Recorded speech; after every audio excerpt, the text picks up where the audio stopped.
Olá a todos, bom dia a todos. Vamos dar então continuidade aqui às nossas palestras, vamos dar sequência aqui às nossas palestras. Bom dia a todos. Então a gente veio já de uma semana que teve bastante coisa, bastante novidade, muitas palestras boas, de qualidade. Então, para quem não me conhece, para quem ainda não me viu, para quem está assistindo esse vídeo aqui só pelo primeiro vídeo, meu nome é Cíntia, eu sou pós-doutoranda pelo programa de pós-graduação em Ciências Biológicas aqui da Universidade Federal de Goiás. Gostaria de dar bem-vindo a todos e a todas. E se vocês ainda não viram, tem vídeos anteriores já com materiais perfeitos para serem utilizados em sala de aula para os professores, para serem discutidos entre vocês, alunos, entre toda a comunidade científica, entre a comunidade que não é científica, principalmente. A gente tenta aqui nesse momento trazer um pouco da ciência para o seu dia a dia. Então, mostra para todo mundo, divulga, manda aquele grupo de zap. Eu acho que isso aí é muito importante e essencial para que a gente consiga compreender melhor a ciência, para que a gente consiga entender melhor o que a ciência cabe sim no nosso dia a dia. Então, vamos dar continuidade aqui às palestras da nossa mostra. E hoje a gente tem como convidado o João Vitor. Olá, João, bom dia, tudo bem? Olá, tudo bom, gente? Bom dia para vocês. Bom dia. Bom, o João é o nosso convidado aqui.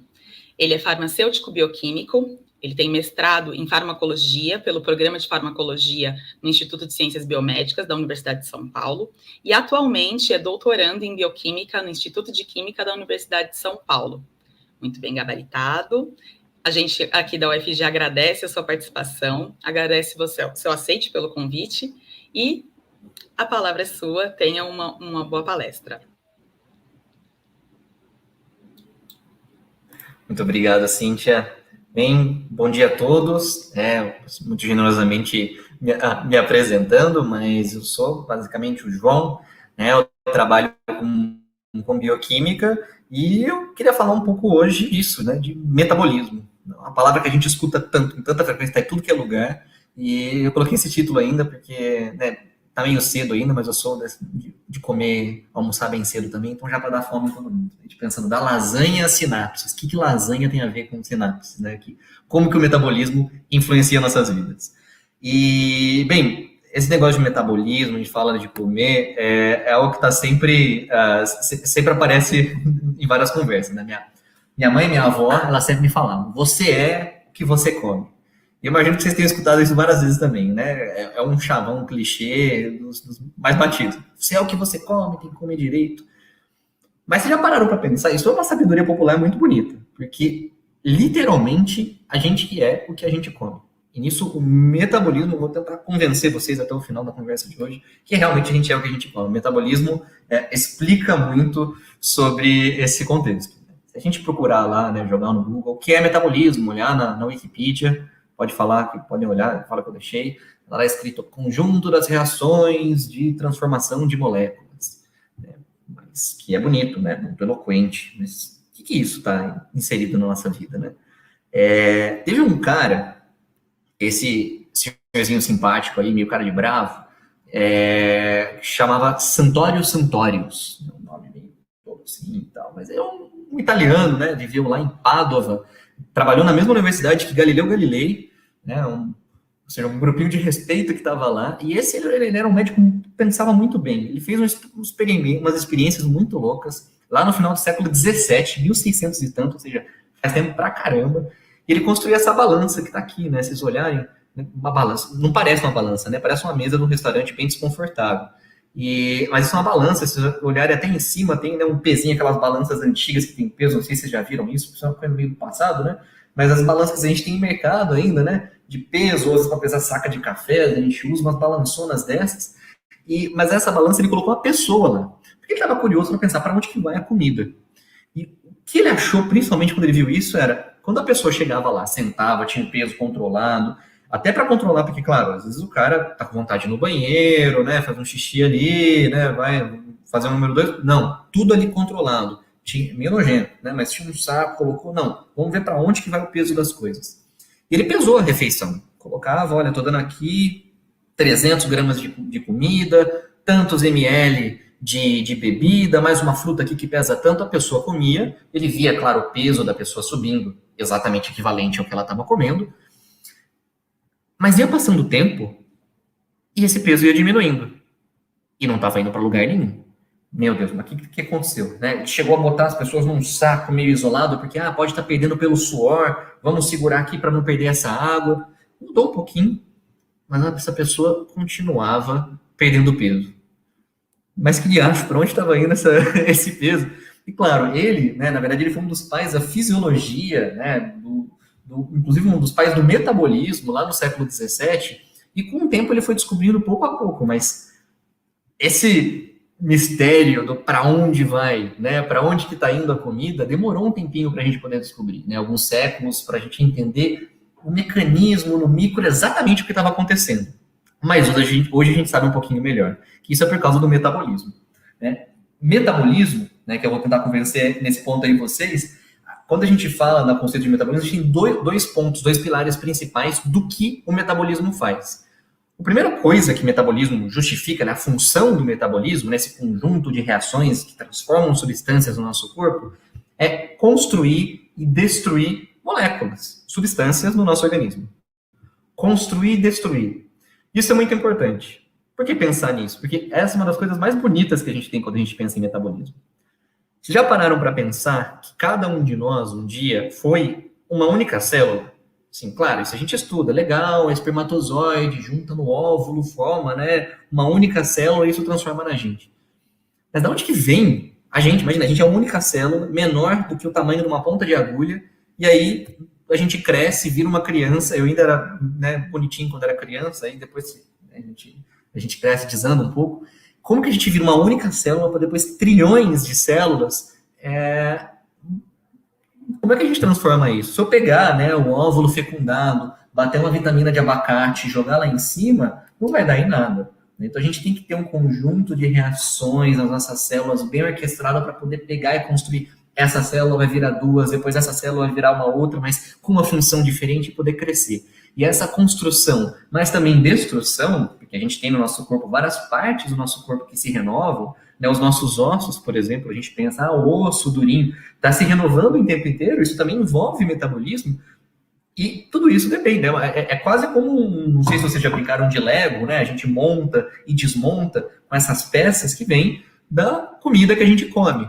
Né? Então, claro, nosso organismo digere, mas é o metabolismo que vai fazer construir e destruir aquilo nos diferentes órgãos. Tá, essa é uma das funções importantes do metabolismo. Mas tem uma outra bem importante também, que é produzir da comida que a gente, né, come, digere, vai quebrar em várias partes, né, em carboidratos, em proteínas, em gorduras, mas para poder produzir energia. Então, esses são os dois pilares do metabolismo. É muito bonito construir ou destruir, mas também produzir energia, que também é crucial. De nada adianta a gente ter, né, um carrão na garagem, que se a gente não bota combustível, a gente não anda. Né? A gente pode soltar e descer a ladeira, mas a gente não vai muito longe. Então a gente precisa de energia para poder produzir. E nisso é muito curioso, porque o homem imita bastante a natureza, mesmo às vezes sem querer, porque muitas das coisas que o homem, a engenharia, construiu, a gente construiu, né, mimetizando algumas coisas da natureza, mas a gente não sabia que o nosso próprio organismo funcionava de uma maneira muito parecida. Então, teve uma vez, né, que eu viajei para Itaipu, para um congresso e tal, viajei até com a professora Jaqueline, da UFG, e a gente foi lá visitar a usina de Itaipu, usina hidrelétrica, mas isso a gente tem no país inteiro. O Brasil é uma referência em produção de energia hidrelétrica. E essa daí é uma das turbinas de Itaipu. Né? Eu não sei se já estudaram em física aí como que funciona, mas basicamente o que está acontecendo, a gente tem toda a represa, passa água aí dentro, e ela tem, né, uma turbina, uma hélice, e no que ela gira, né, ela realmente gira, ela produz energia. O mecanismo que ela produz energia não convém ao caso, mas é uma turbina de uma usina hidrelétrica. Agora, vocês acreditam se eu falar para vocês que dentro de cada uma das nossas células, a gente tem umas turbininhas também que giram de maneira parecida. Isso que vocês estão vendo aí, esse ponto preto, é uma proteína que a gente tem dentro das nossas células, né, chama ATP sintase, mas é uma proteíninha que vocês estão vendo ela mais escura. Vocês sabem o que acontece quando passa? Não passa água dentro delas, né? Vai passar próton. Mas sabe o que acontece quando passa dentro dela, esses prótons? Ela gira da mesma maneira como uma turbina de uma usina hidrelétrica, né? Isso, para mim, é magnífico. Eu fico espantado com esse negócio, né? Ela, quando a gente olha a estrutura, como ela funciona, né, numa proteína, é um pouquinho mais complicadinho. Isso aí é uma imagem real, tá, gente? Isso é uma imagem no microscópio real. É que ela é muito, muito, muito pequena. Quando a gente olha no modelo, como ela seria, né, uma fotografia, né, a foto do Instagram dela, é mais ou menos essa carinha daqui. Ela vista por cima, né, nesse buraco aqui é por onde vão passar, né, os prótons, né, que vão fazer ela girar, e essa aqui ela é vista de lado. E quando passa, ela gira de verdade, ela faz esse movimento. E cada vez que ela gira, ela vai produzir uma molécula, né, uma substância que o nosso organismo usa como uma moeda energética. É uma moeda energética mesmo, né, porque tem como ela ficar dando energia para poder fazer a reação X, a reação Y, que a gente vê em química, né? Tem muitas reações para poder acontecer, a gente precisa fornecer energia, né? Elas não vão acontecer espontaneamente. Ela é praticamente como se fosse a nossa moeda energética, né? Chama de ATP, essa moeda energética. É o Pix, ela faz o Pix para poder fazer as reações que a gente quer fazer no nosso organismo. E ela vai produzir o ATP para a gente poder fazer essas reações. E essa proteína está numa parte bem importante do nosso corpo, que são as mitocôndrias. Dentro de quase todas as células que a gente tem no nosso organismo, a gente tem essa estruturinha aí que talvez vocês já tenham visto num livro, tenham visto por aí, com esse desenho meio de feijãozinho, né? Tem até uma cerâmica aqui no nosso laboratório de uma mitocôndria, né, que parece, se você olha lá de fora, ela parece um feijãozinho. E às vezes ela realmente parece desse jeito. E as ilustrações, eu não confiava muito quando via a ilustração, eu falava, gente, né, o pessoal força a barra quando faz ilustração científica. Mas se a gente corta ela, né, na transversal, ou se a gente corta ela no sentido longitudinal, ela realmente tem essa carinha, assim, de um feijãozinho com esses cabelinhos aí dentro, que a gente chama de cristas, né? Essas são fotos reais de microscopia eletrônica, que a gente olha para poder ampliar essas mitocôndrias bem grandes. Mas, bem, o que eu quero focar aqui nesse momento é que é nas mitocôndrias que a maior parte do ATP, da moeda energética que a gente usa para botar o nosso corpo para funcionar, é produzido na maior parte das células, com exceções, claro. Então, praticamente a gente pode chamar as mitocôndrias como as baterias, como as pilhas, né, que a gente tem do nosso organismo. Elas que vão usar para poder dar energia, né, gerar energia, converter um tipo de energia que veio lá dos nossos alimentos em outro tipo de energia química, para a gente poder usar isso para poder contrair o músculo, mas também para fazer outras coisas não menos importantes, talvez mais importantes, isso aqui eu sou suspeito para falar, como para pensar. E pensar, a gente considera muito, né, parece, eu já nasci pensando, né, a gente foi aprendendo, né, porque a gente tem o nosso cérebro, mas o cérebro, que é a parte das mitocôndrias, é um dos órgãos, na minha opinião, mais fascinantes do corpo humano. Porque, primeiro que ele está, né, se você pensar, ele é um órgão relativamente pequeno, né, se a gente pegasse, né, esse aqui é um crânio em miniatura, a gente tem uma cabecinha dessa, o cérebro está ocupando praticamente todo o espaço dentro do crânio, né, tem algumas outras estruturinhas aqui em volta, que beleza, não vem ao caso, mas ele está aqui. Mas meu cérebro, caberia na palma da minha mão, se eu conseguisse tirar ele aqui e colocar. Então, um órgão desse, que pesa ali, sei lá, 300 gramas, 400 gramas, que pesa mais ou menos a quantidade de mussarela, de queijo que eu compro quando eu vou na padaria, imagina, um negocinho desse tamaninho, é responsável por quase 1/3 do consumo de energia quando eu estou em repouso.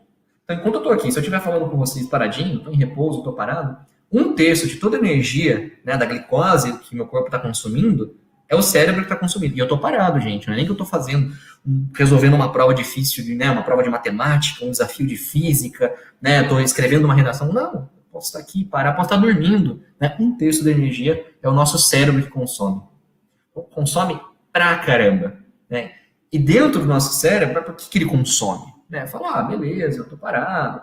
A gente tem um monte de tipos celulares no nosso cérebro, mas um dos principais, que é o que é responsável para fazer a gente pensar, são os neurônios, né, que aqui estão representados por esses feixes dourados. Né? Essa é uma escultura, né, uma pintura em ouro, de verdade, de um artista bem bacana. E esses neurônios, para conversar um com o outro, né, claro, eles fazem uma conexão, eles fazem as sinapses, que é uma conversa química entre um neurônio e outro, mas dentro do mesmo neurônio passam impulsos elétricos, como se fosse um fio, né? Então, por isso, muitas vezes na hora de explicar como o nosso cérebro funciona, é mais fácil a gente fazer uma analogia com uma máquina, né? O cérebro como uma máquina, como se fosse um chip de computador. Com uma grande exceção aqui, porque um chip de computador, um hardware, né, tá lá na CPU do computador, a gente coloca, né, ou do nosso celular, ele é hardware, ele é duro, ele tá ali, ele não muda do jeito que você comprou, a não ser que você faça um upgrade, vá lá, compre na loja, ele vai ser sempre aquele. O nosso cérebro está em sempre, é uma constante modificação, construção e destrução. Olha lá o metabolismo mais uma vez. Mas a energia que ele gasta é alta, porque a gente está passando impulsos, né, automático, porque o meu coração está batendo também por um comando que vem lá do meu cérebro, eu estou respirando sem nem parar para poder pensar, porque o meu cérebro está fazendo, e claro, para poder falar, a minha língua, o músculo da minha face, o meu raciocínio, a minha memória para poder lembrar todas essas informações, estão passando impulsos elétricos e gastando um monte dessas moedas de ATP. É Pix que não acaba mais. Eu não daria conta de pagar.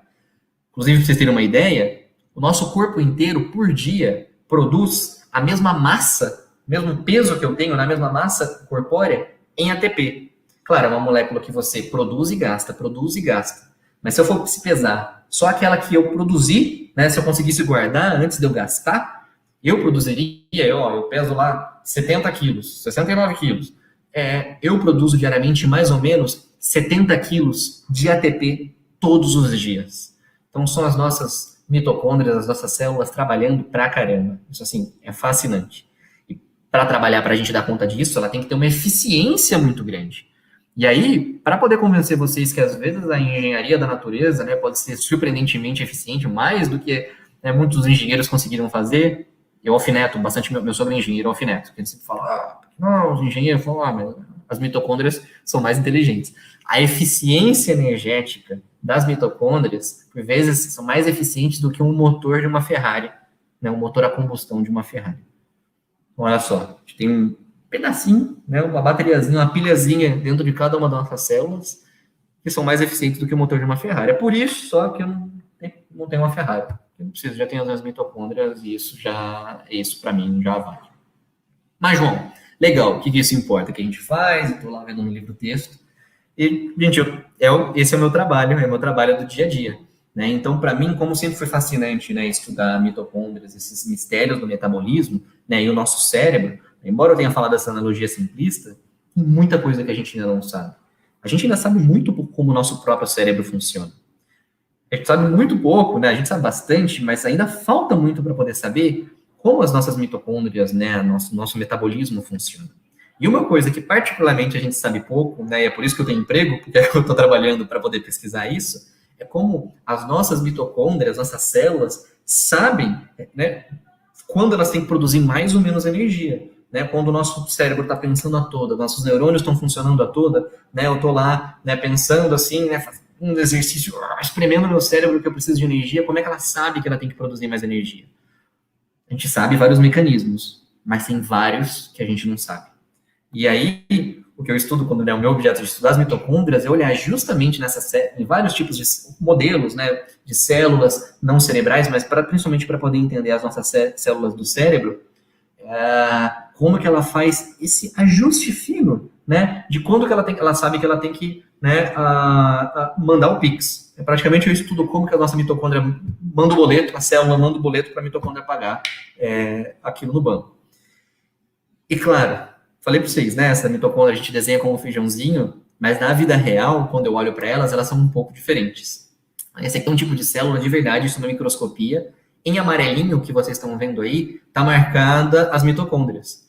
A gente tem mitocôndria pra caramba, né? Quando a gente faz aqueles modelos, às vezes a gente faz umas maquetes em sala, né, na aula de ciências, a gente desenha, né, uma ou outra mitocôndria ali. Às vezes ela tá como um feijãozinho, de verdade, no tamanho, né? Às vezes ela tá até esférica, mas com frequência ela é comprida e às vezes até conectando entre si como uma rede, uma grande rede de mitocôndrias. E não necessariamente ela tá parada, ela se move. Né, aqui, vocês estão olhando na direita, é um outro tipo celular, né, uma outra célula, e o que está marcadinho aí, né, intensidades diferentes, com o marcador que eu tenho, vocês macarrãozinho que vocês estão olhando, né? Parece um macarrão, são mitocôndrias também. Então, o que eu estudo, estou olhando justamente como que ela sabe, com estímulo, com diferentes tipos de estímulos, estimulando os nossos neurônios para poder pensar, ou estimulando as outras células com desafios que elas enfrentam no dia a dia dentro do nosso cérebro, como que essa mitocôndria responde, né, para essas células funcionarem bem, ou quando falha, porque elas podem funcionar mal. Mas legal, João. Você está olhando isso numa placa de Petri, no laboratório, e qual é a relevância disso? Né? Claro, isso pode ter impactos em estudos futuros, mas eu também olho isso funcionalmente. Então, para isso, no meu caso, eu estudo modelo animal. Né? A gente pode usar rato, a gente pode usar camundongo, que é o que eu costumo usar. Né? A gente tem uns no laboratório e eles são super bacaninhas em ajudar isso a gente. Né? Então, nesse caso, quando eu pego, né, o rato ou o camundongo no meu caso, eu posso estudar o comportamento deles. Então, o que eu faço é justamente, né, olhar lá, chegar lá nas mitocôndrias deles, fazer um estímulo, fazer umas modificações nessas vias, nesses processos que eu estou estudando, e vejo se ele se comporta de maneira diferente. Né? Inclusive aqui, esse aqui é um teste que a gente faz, é um teste de memória dos camundongos. Né? Esse aqui é um camundongo pretinho, ele está num ambiente, numa câmara, né, que está sendo filmado por uma câmera de vídeo, e aí tem objetos diferentes. Nesse caso aqui, esse objeto preto, ele já conhecia, eu já tinha apresentado ele esse objeto, e esse objeto branco é novo. Então, camundongos são bichos muito curiosos e eles tendem a explorar mais aquele objeto que é novo, a despeito daquele que ele já conhece. Então, o que ele faz nesse caso é chegar, ficar mais, explorar os dois, mas explorar mais. Então, um animal que eu fui lá e mexi, né, nos processos da mitocôndria, se ele lembra menos ou se ele lembra mais, eu vou conseguir enxergar aqui e falar, olha, realmente esse processo é importante para a memória. Mas e daí?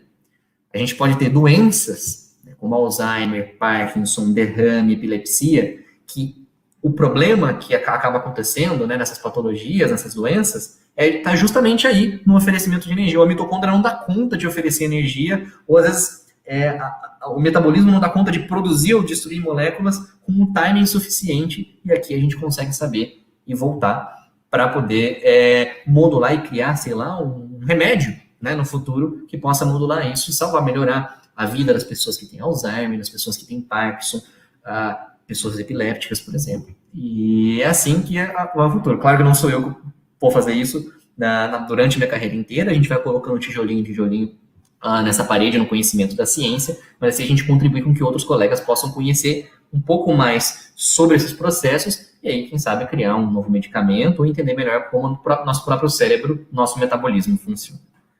Então, com isso, eu espero que vocês estejam pelo menos convencidos que não está ali tão distante, né, a lasanha que a gente come, né, que a gente pode comer no almoço, até lá, sinapse do nosso cérebro. Seja até para poder, quando o nosso cérebro é construído, né, os 89 bilhões de neurônios que a gente tem no cérebro, né, a gente tem no nosso cérebro 11 vezes mais neurônios do que pessoas na população da Terra. Então, imagina, para cada pessoa que a gente tem no planeta Terra inteiro, a gente tem 10 neurônios na cabeça, né, se fosse somar.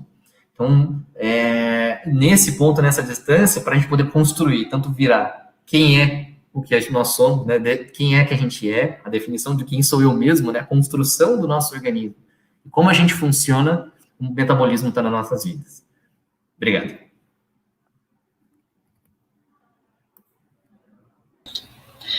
João, muito obrigada pela palestra, extremamente elucidativa, muito boa, parabéns mesmo. E aqui a gente tem algumas perguntas. A Rafaela, então, pergunta: se o cérebro sozinho usa 1/3 da glicose, o que o resto do corpo usa? 2/3 da glicose é suficiente para funcionar o resto do corpo? Sim. Essa pergunta, assim, ela tem um desmembramento. Quando esse 1/3 é quando a gente está em repouso, né? Então eu estou parado. Com 2/3 da glicose, o resto do corpo funciona muito bem, obrigado. O nosso coração bate, todo mundo funciona. A gente tem que pensar também que nem só de glicose vive o corpo humano, né? A gente tem vários outros substratos, né? As nossas mitocôndrias ou as outras partes das nossas células podem usar, né, outros carboidratos, podem usar proteínas e gorduras também para poder funcionar, né? Isso especificamente para a glicose. Mas, claro, se eu estiver correndo uma maratona, né? Eu vou estar recrutando tanto os meus músculos, né? A musculatura esquelética, mas meu coração, musculatura cardíaca também, muito forte, de uma maneira muito intensa. Então, proporcionalmente, nessas horas, os músculos podem estar consumindo mais do que o cérebro, né? Mas em repouso, sim, 2/3 é mais do que suficiente. Por isso que isso, quando os pesquisadores descobriram isso foi na década de 50, 60, eles ficaram espantados que o cérebro, né, com a gente parado, sem fazer nenhum desafio, ocupar 1/3, é super assim, marcante.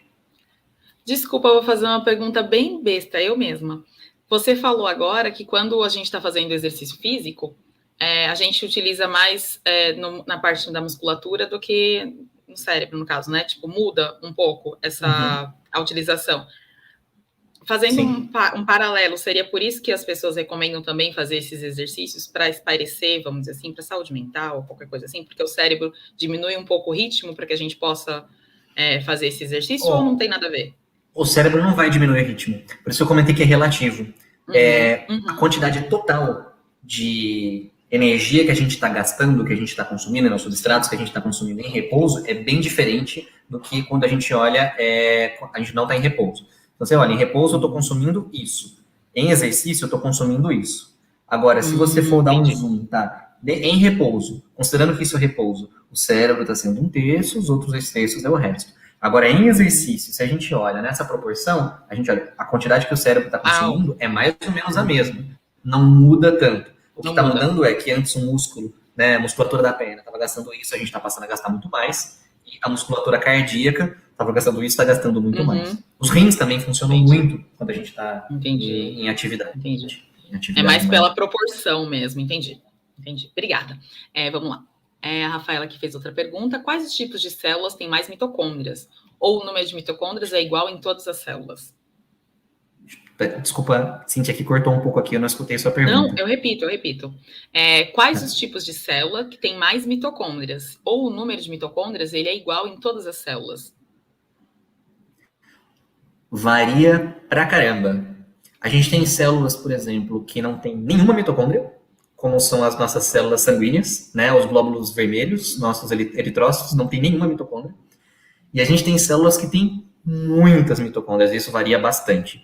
O nosso fígado, por exemplo, é lotado de mitocôndria. Não à toa que ele tem bastante ferro, é uma fonte de bastante ferro. Por outros motivos, mas um muito grande é porque as mitocôndrias, elas têm essa corzinha vermelhinha quando a gente desenha, não é à toa, mas é porque ela tem bastante citocromo, né, bastante grupo N que tem ferro, né? E então isso muda bastante. E mesmo em regiões diferentes das células, a gente pode ter quantidades diferentes de mitocôndria. Um neurônio, por exemplo, né, ele tem um corpo celular, ele pode ter um axônio bem comprido, às vezes de 1 metro. Né? A gente tem neurônios de 1 metro, que tem aqui, vão do nosso cérebro até a ponta aqui da nossa coluna, pode ter mais, imagina uma girafa, né? Então, no corpo celular dos neurônios, a gente pode ter uma certa tipo de mitocôndria mais comprida, uma certa concentração, e lá na ponta da sinapse, a gente tem um perfil de mitocôndrias diferente também. Diferente, entendi. A professora Renata aqui também. É verdadeira que a mitocôndria evolutivamente vem de uma relação simbiótica? Sim, isso é uma teoria já, inclusive bem aceita, que foi primeiramente apontada, levantada pela Lynn Margulis, que inclusive é uma cientista maravilhosa. Para quem não conhece a história dela, eu pesquisaria. Isso é super bacana. Ela foi bem debatida no começo. E quando a gente olha as mitocôndrias, isso é bem legal. Se a gente olhar para a cara delas aqui, né? Aqui não está representando tão bem, mas ela vai ter duas membranas, uma membrana externa e uma membrana interna. E a estrutura dentro dela lembra muito de uma bactéria. Inclusive, dentro dela, o DNA, a mitocôndria tem um DNA próprio. A maior parte das proteínas da mitocôndria são codificadas pelo núcleo mesmo, né? O RNA que vem lá do núcleo. Mas algumas proteínas ainda são da mitocôndria e o DNA mitocondrial é circular, como o de muitos procariotos. Então, e esse foi um dos motivos que levou eles a começarem a pensar nisso. Então, essa é hoje a hipótese mais aceita, já estabelecida como teoria. Entendi. E uma outra pergunta. No Alzheimer, o cérebro reduziria o ritmo? Olha, no Alzheimer acontecem muitas coisas, né? E aí, assim, a localização é importante. O que acontece no Alzheimer é que, no começo, em regiões bem específicas do nosso cérebro, como o hipocampo, que é uma das que eu estudo, né? Mas depois isso também passa para o córtex, passa para outras regiões, a gente começa a ter um acúmulo de proteínas, né, que crescem de uma maneira aberrante, e por motivos diversos, porque isso ainda é altamente debatido, por que isso acontece. O que acontece muito é que a gente tem neurônios que começam a morrer, neurônios que começam a funcionar mal, e neurônios que começam a morrer. Então, o que acontece é, o funcionamento dessa região começa a funcionar mal, não necessariamente diminui o ritmo, porque às vezes ele só não está trabalhando em sincronia. O cérebro, você pensar, é quase que nem um barco a remo, que todo mundo tem que remar, né, na hora certa, em sincronia para poder ir para frente, ele começa a entrar em desincronia em certas regiões e começa a perder uns remos, né? O cérebro começa a perder alguns neurônios. E isso é o que acontece, acho que é uma explicação melhor do que necessariamente reduzir o ritmo. Afinal das contas, vai acabar reduzindo, porque se você tem neurônios a menos, ele não vai funcionar tão bem. Sim, entendi. O Arthur de Castro aqui pergunta: se ocorrer algum problema com as mitocôndrias, a célula possui uma forma alternativa de produzir ATP? ATP, energia, né? Sim, nós temos. Na verdade, mesmo sem problemas com as mitocôndrias, a gente tem diversas outras formas de produzir ATP. Né? Nossos músculos, por exemplo, eles usam, né, a creatina para poder fazer uma forma muito rápida de produzir ATP. Então, quando a gente vai correr os 100 metros rasos, você olha, o pessoal vai de uma vez. Para vocês terem uma ideia, eu não sei se vocês para quem já praticou atletismo, dá para correr os 100 metros rasos sem respirar. As mitocôndrias para produzir ATP precisam de oxigênio, mas dá para correr os 100 metros rasos sem respirar. Por dois motivos. Esse sistema que eles usam creatina fosfato, e também pela glicólise, né? Tem outras formas mais ou menos específicas, mas um dos principais é pela glicólise. Tem uma forma que a gente consegue degradar lá desde glicose até gerar lactato, né? Que é uma forma alternativa de produzir ATP. Tem tipos celulares que usam majoritariamente isso. As células vermelhas, por exemplo, que eu comentei, praticamente produzem ATP via glicólise, e a gente tem células, as duas coisas estão acontecendo ao mesmo tempo. Dependendo da situação, a gente pode produzir mais ou menos. Um grande exemplo disso são nossas células de defesa. A gente tem macrófagos, né, que quando eles vão lá combater uma infecção, neutrófilos, por exemplo, que quando eles estão em um estado mais basal, mais lá tranquilão, né, vigilante, eles estão respirando mais, estão produzindo mais ATP pela mitocôndria, e aí dependendo do tipo de estímulo que eles recebem, eles mudam porque eles precisam de uma mobilização muito rápida, e aí eles ativam glicólise. Então isso acontece não só quando acontece problema, embora com problema também aconteça. A gente tem até doenças genéticas graves que acontecem, que a gente tem um problema na produção de alguns complexos mitocondriais, que são importantes para produzir ATP. Então, a gente observa que às vezes essas crianças, que isso costuma aparecer em criança, começam a ter algum problema cognitivo, do desenvolvimento cognitivo, às vezes problema muscular, e aí a gente precisa, né, oferecer às vezes alguma alternativa, e tem gente inclusive que pesquisa terapia gênica, né, como uma forma de, se ela está com um problema para produzir essa parte do complexo, e se eu entregar para ela, ele já pronto. Então, isso é, inclusive, uma via de pesquisa, uma ótima pergunta. De suprir mesmo, entendi. Obrigada. E uma pergunta aqui da Marina. O metabolismo impacta de alguma forma na epilepsia? Sim, e muito. Isso é uma excelente pergunta, Marina. A epilepsia, ela tem várias causas. Então, a gente fala de epilepsia, a gente pode estar falando de diversas doenças. Mas, basicamente, uma forma boa de explicar é um curto-circuito. A epilepsia é um curto-circuito que acontece no nosso cérebro. A região focal, que a gente chama, né, tem um ponto lá no nosso cérebro, que ao invés de trabalhar em sincronia, como comentei, na remando, a gente tem um neurônio, né, um grupo de neurônios que fica louco e começa a disparar sem parar. E o que acontece ele tira a sincronia, mas ao invés de baixar o ritmo, ele trabalha no ritmo super alto. O que acontece, isso excita tanto os neurônios e ativam várias vias que a gente não quer. Por isso que uma das manifestações típicas da epilepsia é contração, né, ou um ciclo de contrações. Porque você está ativando o nosso cérebro, quase que dando um choque geral. Onde que entra o metabolismo nisso? Né, precisa de energia para poder gerar, né, então às vezes até nosso cérebro fica doido. Em uma epilepsia muito grave, que a gente chama de grande mal, falta energia para os nossos neurônios sobreviverem. Então essa pessoa, se ela não receber tratamento logo, e são casos específicos de epilepsia, não são todos, tá? Que é só de grande mal. Essa crise fica muito grande, os neurônios podem começar a morrer, né? Então tentar contornar o metabolismo nessas horas é importante. Mas tem uma das intervenções dietéticas que, na verdade, você já deve ter ouvido falar de dieta cetogênica, porque está na moda. Uma das únicas coisas, uma das únicas aplicações que é comprovadamente, cientificamente comprovado que dieta cetogênica é eficaz, por estudo clínico, é para casos refratários de epilepsia, que é epilepsia que não tem um tratamento, que as pessoas não respondem muito bem ao tratamento. Em geral, aparece lá com crianças que têm algumas epilepsias de caráter genético muito grave. Por quê? Quando a gente faz dieta cetogênica, né, uma dieta muito específica, que é muito baseada, né, em proteína e gordura, tem pouco carboidrato, então por causa disso, de balanço de insulina, a gente produz muito corpos cetônicos, um tipo específico de substrato que o cérebro gosta muito. E aí, por motivos diversos, isso é coisa que os cientistas ainda estão debatendo bastante, os corpos cetônicos vão lá nos neurônios e ajudam a modular, praticamente a acalmar, para que aquele disparo para ele entrar em curto-circuito não aconteça. Ou se acontecer, para que ele fique limitado àquela área. Então, o metabolismo não só pode impactar, né, como consequência de epilepsia grave não tratada, como também não ser abordado num possível tratamento, mas que ainda tem bastante pesquisa. Tá joia, então. João, muito obrigada mais uma vez. Foi muito elucidativo. Eu que agradeço. Assim. Eu aprendi bastante também, né? Que a gente às vezes não tem uma ideia e fica meio complexo, acha que tudo é muito difícil e não é. As coisas a gente consegue conversar muito simples. E muito obrigada mesmo por aceitar o nosso convite, por estar aqui. Obrigada mesmo. O prazer é tudo meu. E eu só vou passar adiante aqui. Obrigada mesmo.